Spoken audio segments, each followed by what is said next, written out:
Hi guys, ඉතින් අදත් අපි කතා කරන්න යනවා ස්මාර්ට් වොච් එකක් ගැන. ඉතින් වැඩි කතාවලට යන්න නැතුව මම මේ වොච් එක මොකද්ද? ඒ දේවල් ගැන කතා කරන්න. ඉතින් ඒකේ ඉතින් ඒකම ක්වොලිටි එක ගැන නම් කතා කරලා වැඩක් නැහැ. ඉතින් හොඳම ක්වොලිටි එකකින් තියෙන ඩිස්ප්ලේ ක්වොලිටි එක.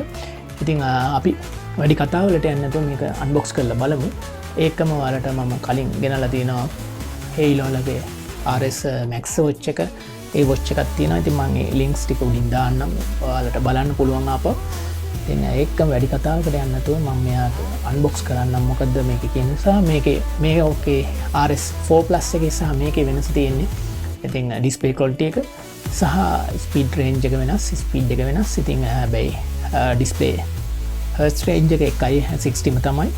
එතකොට මේකේ තව අපිට ඇවිල්ලා තියෙනවා Bluetooth calling option එකක් ඇවිල්ලා තියෙනවා. ඉතින් ඒකම මේකේ අපිට මියුසික් එක ප්ලේ කරන්න, ඒ වගේම කෝල් එක ආන්සර් කරන්න, කතා කරන්න, මේ දේවල් ඔක්කොම පුළුවන්.